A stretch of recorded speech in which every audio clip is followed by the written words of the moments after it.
अभी तो नाम भी नहीं रटेंगे हम लोगों को। उसमें ये आ गया कि इंटीग्रिटी एंड सोवरेंटी और इंडिया के अगेंस्ट यदि कोई भी एजिटेशन होगा तो उसमें FIR दर्ज होगी और उसमें आजीवन कारावास तक की सजा होगी।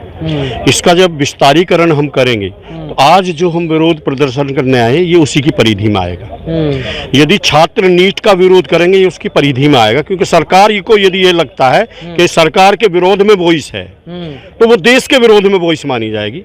इस गंभीर प्रकरण को जब हम समझेंगे तो ये सारी आवाजें बंद होने जा रही है। सरकार ने सबसे बड़ा नुकसान ये किया है। दूसरा आपने ये किया कि अभी तक हमारे यहाँ एक कानून है, पुलिस 24 घंटे से ज्यादा गिरफ्तारी के बाद अपने पास नहीं रख सकती है। आपने उसे डिलीट कर दिया है। अब पुलिस जिसको चाहे जब तक चाहे पीट सकती है।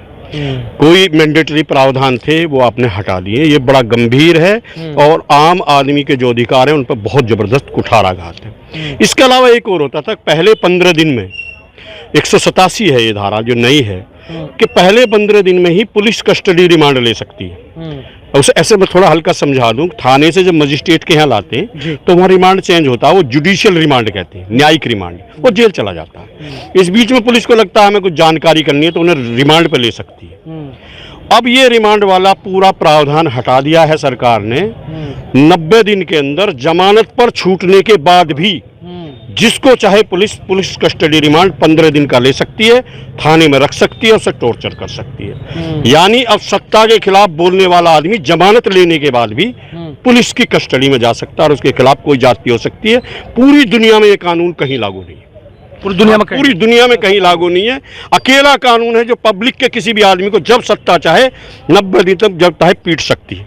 दूसरा, आपने कई चेंजेस ऐसे किए हैं कि पूरे कानून का डिजिटलाइजेशन हम करने जा रहे हैं। 80 करोड़ आदमी जहां भूखे मरते हों, कंप्यूटर है उनके पास, कैसे चलाएंगे डिजिटलाइजेशन? फोन है उनके पास। भूखा नंगा देश जहां रोटी का संघर्ष हो, उस अमेरिका बनाना चाह रहे हो तुम?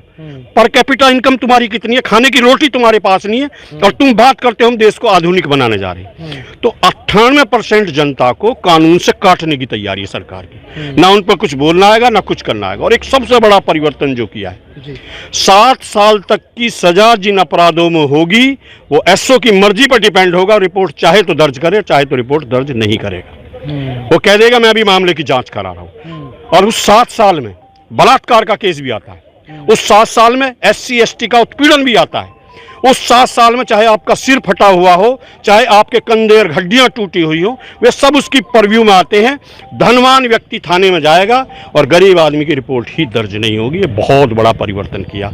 तो एंटी पुअर, एंटी नेशनल के ये रद्द होने चाहिए और गंभीरता से जो देश के विद्वान हैं, लॉयर्स हैं, बार एसोसिएशन से, उन सब की ओपिनियन लेने के बाद तब आपको ये फॉर्म करने चाहिए।